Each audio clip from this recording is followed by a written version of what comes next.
Today, an execution in a remote Yorkshire lay-by. But killing another human often has devastating effects on mental health. And just days after the murder this week, one post from the killer read, "How are you, bedroom psychos, you loners? Let's make this autumn one to remember. Get killing and blame it on God." On Tuesday, September the 8th, 2009, Seem Hussain was driving through Denbydale in South Yorkshire and had reached Liverthrop Lane in Clayton West, which is about halfway between Barnsley and Huddersfield. This was an area she often visited, following the death of her husband in a car accident nearby in 2006. As she drove down the narrow road, she saw a silver Audi A4 accelerate quickly out of a lay-by and into the road ahead of her. Where the Audi had been, she saw a Jaguar Sovereign car in the lay-by with its boot open, and on looking carefully, she saw a man on the floor at the back of the car. She then realised to her horror there was blood all over the lifeless body, and with a shiver, she called the police to report a potential fatality. Speaking to the press, Detective Superintendent Chris Thompson of the Homicide and Major Inquiry Team in Yorkshire told how he received the call about 10:30 p.m. He said, "We discovered the body of a man in his mid-40s. He had sustained fatal gunshot wounds, and a murder inquiry has commenced and a detailed forensic inquiry is ongoing. This would appear to be a brutal execution-style murder, and I would appeal for anybody who was in the area who may have seen anything suspicious or anybody with any information regarding this murder to contact the police."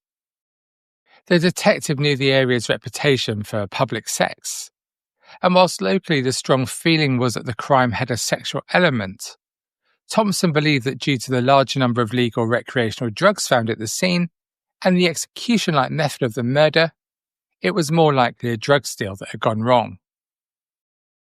The dead man was quickly identified as 45-year-old Christopher Hartley.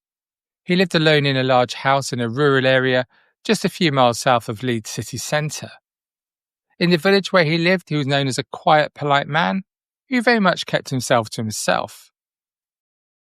His main job was a car dealer, and business appeared to be thriving as Christopher owned 4 houses, including a place in Spain, and he had some lovely cars which included a Bentley, a Range Rover, and a limousine.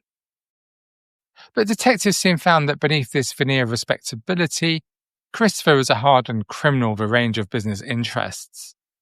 HMRC had no records for him at all. He'd managed to fly completely below the radar by using a number of aliases and giving false statements on various mortgage applications. Among his business interests was a firm called Eastern Delights, a sex tourism business in the Philippines.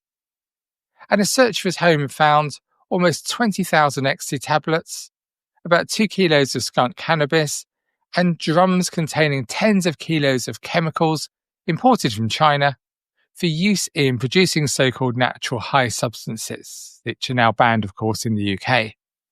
There was also a cement mixer in the property and a punch press for making pills. For over 15 years, he'd been in an on-off relationship with his business partner, 35-year-old David Large. Christopher was an overpowering partner, and their relationship was described as often abusive and violent. Large had also recently met a woman called Dawn Mallinson on Facebook, and after meeting her face-to-face in November 2008, their relationship developed at some pace and they began to plan a long-term future together with marriage and children. When Christopher heard about Dawn, he wasn't happy about it, not one bit. Christopher was a man who was used to getting what he wanted, and he made his feelings very clear. He smashed a window of Large's car, and he made threatening calls to Dawn telling her to leave Large well alone. This was enough to spook Large. He knew exactly what Christopher was capable of, and he told Dawn that their relationship was over in July 2009. Meanwhile, outside their personal relationship, business continued as normal. One of the careers for the drugs business that they ran was 39-year-old Simon Mullen, who had met Large in prison. A father of one daughter, Mullen had convictions for manslaughter, driving offences and dishonesty. He was described by some as a bit of a cheeky, Geordie chappie with a great sense of humour. He was paid in cash by the buyer of the goods in South Shields, and he would then pass the money on to Large when he came down to Leeds to pick up the next batch. Mullen hadn't met Christopher and didn't know much about him. He wasn't aware that Christopher and Large had had a sexual relationship in the past. Mullen had, however, got to know Large's girlfriend Dawn pretty well through Facebook, and the three now live close to each other in South Shields. Dawn was naturally very upset that Large had ended their relationship, and she spoke to Mullen about just why Large had chosen to end things, and he'd revealed that his business partner, Christopher Hartley, was infatuated with him, and that he was the one stopping her and Large from being together and living happily ever after. Large told her he was going to have Christopher taken care of so they could be together. He said he was going to arrange for Christopher to meet someone and be shot. He was quite specific, telling Dawn he was going to arrange for him to go to meet somebody to a lay-by at 10 o'clock at night. Someone was going to meet him in exchange for drugs, so it just looked like a normal drugs deal had gone wrong. He asked Dawn if he could use her Facebook account to discuss the details of the plot of his pal Mullen, so that it couldn't be traceable to his own, and she agreed. On the evening of the 8th of September, Christopher Hartley pulled off his drive in his Jaguar, headed to Litherop Lane to conduct the drugs deal with Mullen. This was bread and butter stuff for Christopher, and on arriving at the scene, nothing untoward, Mullen got out of his car and walked towards the Jaguar. Once there, he calmly pointed a sawed-off shotgun at a terrified Christopher. He knew exactly what was coming, and fired twice at point-blank range, once in the head and once in the chest. Christopher fell to the floor behind his car, scattering the drugs all over the floor, and after briefly checking Christopher was dead, Mullen rapidly got back in his car and pulled out of the lay-by, heading back north to South Shields. He knew that once police had started to look at Christopher's business dealings, it was clear there were a number of people who potentially wanted him killed. Their first stop, of course, he knew, would be his business partner, David Large.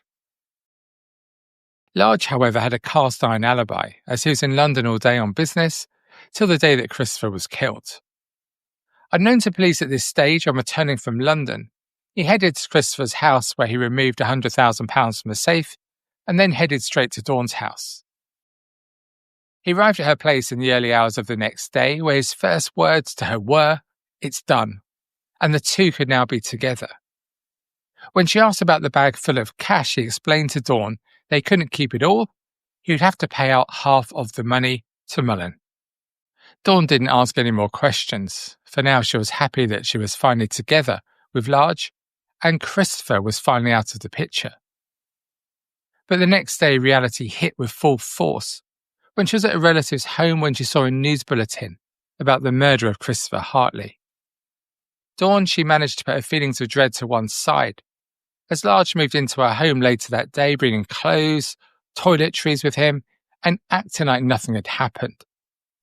She tried to forget the events that had taken place and to look forward to the future, and the couple even booked a holiday break in North Yorkshire. Meanwhile, at Police HQ, progress was tricky in the search for who killed Christopher.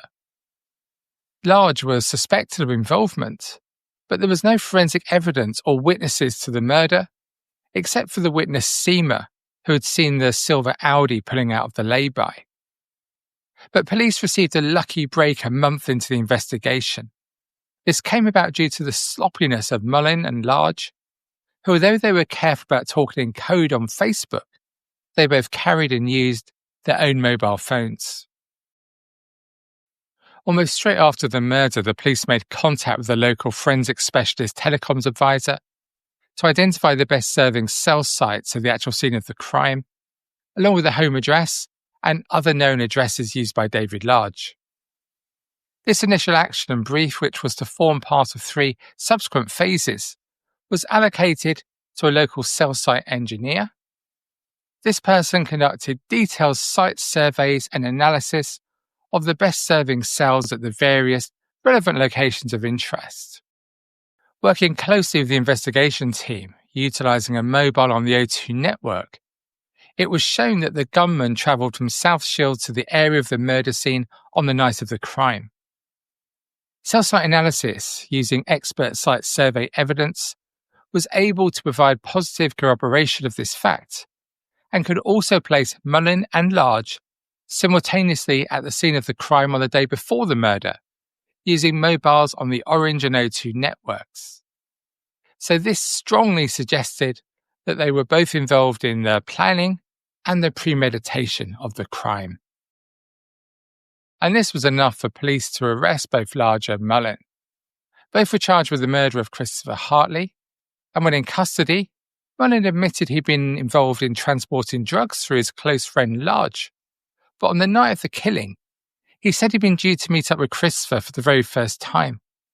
He said he couldn't remember precise details about phone calls he'd made to Large that day. Why would he? And Mullin totally rejected the suggestion that he'd been in the area the day before to case the location for the murder, despite the police having evidence showing that he was there. Mullin said he learnt about Christopher's murder 2 days after the shooting, but did not realise that the killing took place close to where he was due to meet him. The police delved into Mullin's Facebook account and they felt it provided an interesting insight into his mind around the time of the murder. His updates included on September the 8th at 6:12 p.m, just before he would have set off to shoot Christopher. And here we go, he said.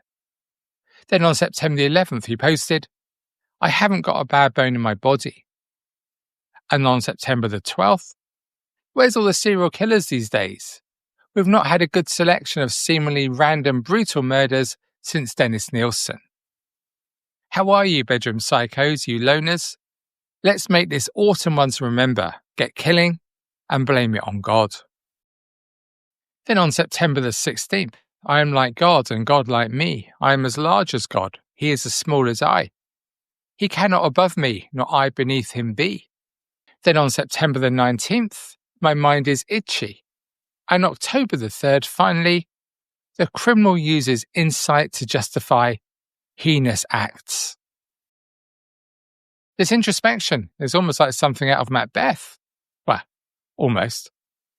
More incriminating evidence was that straight after the murder, unemployed Mullin went on a £25,000 spending spree, which was totally out of character for him. He denied this was the money he received for killing Christopher. He said he'd been paid £20,000 in instalments by Large after he signed documents for a remortgage involving a property his friend owned near his home. He claims he spent the money revamping his flat because he'd recently started a new relationship with his girlfriend and wanted to impress her. He spent it on boring domestic stuff. In 2010, the trial of David Large and Simon Mullin began at Bradford Crown Court. Both denied murder during the trial, which lasted 7 weeks. Dawn Mallinson had told the police everything she knew. But Large completely dismissed this incriminating evidence, telling the court her account was a complete fantasy. He told them she was a woman scorned, a very insecure woman who suffered from mental issues. When Mullin gave evidence, he broke down in tears. The prosecution suggested this was because his false story was unravelling, which he denied again.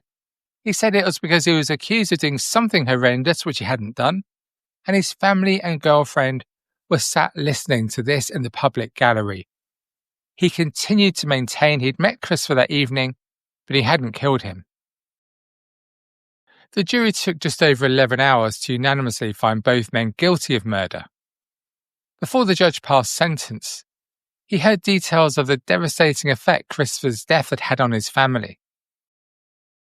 The court heard that his mum Vera knew little about her son's illegal activities and regarded him as her treasured son. His brother Stephen said that his mum had treated Large as a fourth son, and the family would have to live with this betrayal for the rest of their lives. He told how Large had sat in her living room after Christopher had died and pretended to grieve with his mother. He told us he was helping the police all that he could, he said. The judge said that the significant degree of planning and the use of a firearm meant that a minimum term of 30 years was appropriate in each case before either man could even be considered for release on parole. And during the course of the investigation, over £70,000 in cash was discovered at Large's house and in his car. Using the proceeds of Crime Act, this cash was forfeited after it was deemed to be as a result of further criminal activity, and it was kept by the court to be used to pay for the anti-crime projects in the local area. A year later, in May 2011, both men were back in court to appeal against their convictions. They claimed that a lack of any forensic evidence, witnesses or CCTV, combined with alleged police corruption and errors by the judge in directing the jury, had led to incorrect verdicts. The appeal was dismissed in less than an hour and a half. As for Dawn Mallinson, she was the star witness for the prosecution, who in court was asked why she didn't make a phone call on the day of the murder that would have saved Christopher Hartley. She said, "I felt guilty about not making that call, and I've thought about it ever since, and I think I'll think about it for the rest of my life, knowing that I could have stopped it." So there we have it. Thank you so much for watching this video today. If you found it of interest, please do watch one of my others. Until next time, I've been Adam Lloyd.